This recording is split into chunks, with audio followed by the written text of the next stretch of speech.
नमस्कार, महाराष्ट्र भूषण न्यूज मध्ये आपल्या सर्वांचं स्वागत। आता पाहू बातम्या विस्ताराने। साहेब, आमचे ज्येष्ठ नेते मार्गदर्शक लक्ष्मणरावजी ढोबळे साहेब आणि सर्वच आपण मान्यवर, ज्या भाजपने मागच्या 10 वर्षामध्ये सबका साथ सबका विकास म्हणत जी सुरुवात केली, त्याच्यात सबका साथ सबका विकास जाऊ द्या, सगळ्यांच्या मध्ये भांडणं लावायचं काम या भाजपनं केलेलं आहे। मराठा विरुद्ध ओबीसी, मराठा विरुद्ध धनगर, मराठा विरुद्ध दलित, आणि हे असं ते का करतायत तर 10 वर्षामध्ये त्यांनी जे सांगितलं होतं की आम्ही तरुणांना रोजगार देऊ, आम्ही शिक्षणाच्या सुविधा देऊ, आरोग्याच्या सुविधा देऊ, शेतीमालाला हमी भाव देऊ, या कुठल्याच गोष्टीवर त्यांनी काहीच काम केलेलं नाही। आणि ज्या वेळेला सांगायला काही काम शिल्लक राहत नाही त्यावेळेला जाती जातीमध्ये भांडणं लावायची, मतांचं विभाजन करायचं आणि स्वतःची सत्तेची जी हाव आहे ती कशी पूर्ण करायची यासाठी हा भाजप प्रयत्न करतोय।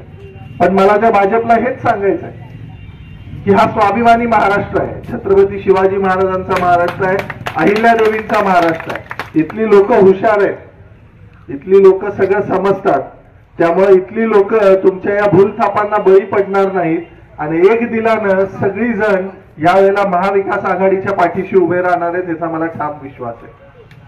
धनगर आरक्षणाबद्दल जर बोलायचं झालं तर 2014 मध्ये यांनी आपल्याला काय सांगितलं, पहिल्या कॅबिनेटमध्ये आम्ही तुम्हाला आरक्षण देऊ। पहिलं कॅबिनेट जाऊ द्या, 10 वर्षात कित्येक कॅबिनेट्स निघून गेल्या। मग 19 मध्ये म्हणाले की जोपर्यंत आम्ही आरक्षण देत नाही तोपर्यंत आम्ही तुम्हाला 1000 कोटी देऊ।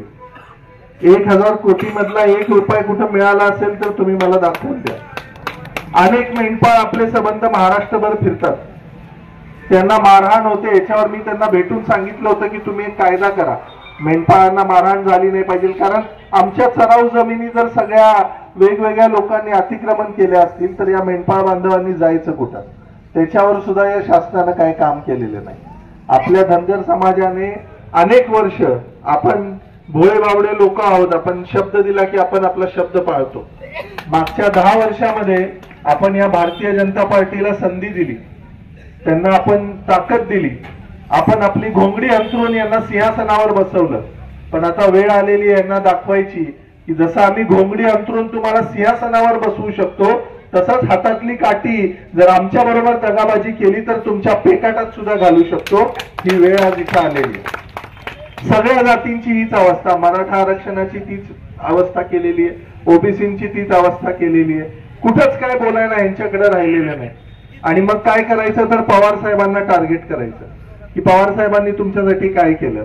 अहो, ज्या बारामती मधून पवार साहेब निवडून येतात त्या बारामतीमध्ये 50% वर धनगर समाज आहे, तो जर 50 वर्ष त्यांना संधी देत असेल तर तुम्ही काय सांगता।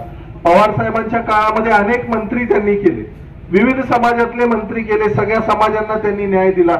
नादो मारनवरांचं नाव घ्या, रामहरी रुपनवर यांचं नाव घ्या, मल्हारराव माहुरकर घ्या, विजयराव मोरे असतील, कित्येक उदाहरणं द्यावीत। कित्येक लोक, आपल्या शेजारचे गणपतराव देशमुख साहेब आहेत सांगोल्याचे, त्यांना सुद्धा पवार साहेबांनी सोबत घेऊन काम केलेलं आहे। अशी परिस्थिती असताना 10 वर्षात सोशल मीडियाच्या माध्यमातून आपल्याला फसवण्याचं काम या भाजपनं केलं आणि वस्तुस्थिती समोर येऊ दिली नाही। आणि म्हणून जर आपल्याला या महाराष्ट्राचा स्वाभिमान जपायचा असेल तर ही निवडणूक तुमच्या आमच्यासाठी खूप महत्वाची आहे। तुम्ही जर ही निवडणूक हातात घेतली नाही, जनतेनं जर स्वतःचा स्वाभिमान जागृत केला नाही तर इथून पुढे जर यांचं सरकार आलं तर ते आपल्याला परत गृहीत धरतील, परत जाती जातीमध्ये भांडणं लावतील आणि कुणाचेच कुठलेच प्रश्न हे लोक सोडवणार नाहीत।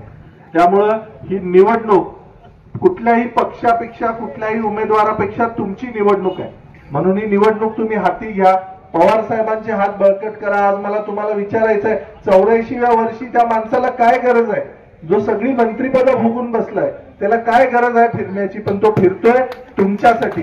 कारण या महाराष्ट्रातल्या प्रत्येक माणसाचा स्वाभिमान, त्याची विकास तिथं झाला पाहिजे, म्हणून पवार साहेब स्वतःच्या पायाला भिंगरी लावून फिरतायत। तुमच्या समोर जो उमेदवार आहे दुसरा भगीरथ भालके, त्यांच्याबद्दल साहेब मला इथे सांगायचं आहे विशेष करून। मी स्वतः राष्ट्रवादी काँग्रेसच्या पार्लमेंटरी बोर्डचा सदस्य आहे, सगळ्या मुलाखती घ्यायला मी तिथं होतो।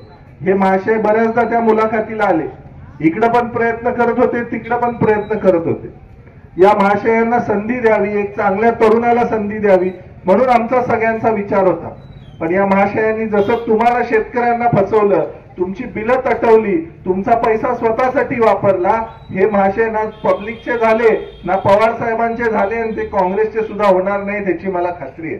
त्यामुळे असा विश्वासघातकी माणूस जो सगळ्या दगडांवर हात ठेवायला जातो, त्या माणसाला जर आपण उमेदवार केला, त्याला जर आपण संधी दिली तर उद्या तो तुमच्या बरोबर काय करेल इथं विचार करण्यासारखी गोष्ट आहे. म्हणून पवार साहेबांनी ठरवलं की आपले सावंत साहेब जे आहेत, ज्यांनी तुमच्या भागामध्ये एक मोठा कारखाना उभा केला, त्या कारखान्याच्या माध्यमातून ते तुम्हाला रोजगाराच्या संधी आणतायत.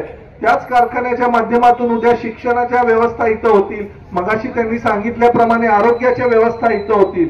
तर जो माणूस तुमच्या भागाचा विकास करण्यासाठी, ज्याच्या चारित्र्यावर कुठलाच डाग नाही, एकदम स्वच्छ चारित्र्याचा जो नेता आपल्यामध्ये आलेला आहे, तुमच्यासाठी इथं आलेला आहे, त्या नेत्याला पाठबळ देणं हे आपलं कर्तव्य आहे. मी फार वेळ घेणार नाही. मी तुम्हाला हात जोडून एवढीच विनंती करतोय की येत्या 20 तारखेला तुतारी वाजवणारा माणूस सावंत साहेबांचं नाव, आणि ही गोष्ट लक्षात ठेवा, या भाजपच्या पायाखालची जमीन एवढी सरकली आहे की डमी नावाचे अनेक उमेदवार केलेत, म्हणजे तुम्हाला सावंत नावाचे आणि 2-3 उमेदवार दिसतील. त्यामुळे ज्यावेळेला मतदान करायला जाल त्यावेळेला अनिल सावंत यांच्या नावाची खात्री करा. त्याच्या समोर तुतारी वाजवणारा माणूस हे चिन्ह आहे का बघा, आणि मग त्या बटनासमोरचं बटन दाबून सावंत साहेबांच्या विजयाची तुतारी येत्या 20 तारखेला आपल्या जोरात वाजवायची आहे. हे मी तुम्हाला सांगतो. आम्ही सबंध महाराष्ट्र फिरलेलो आहे. सगळ्या महाराष्ट्रामध्ये वातावरण खूप चांगलं आहे. महाविकास आघाडीचं सरकार येणार आहे, तुमचं सगळ्यांचं हक्काचं सरकार येणार आहे. त्यामुळं तुम्ही या सगळ्यांच्या पाठीशी जर उभे राहिलात तर आपल्याला चांगलं काम करता येईल, इतकंच मी सांगतो आणि थांबतो. जय हिंद, जय महाराष्ट्र.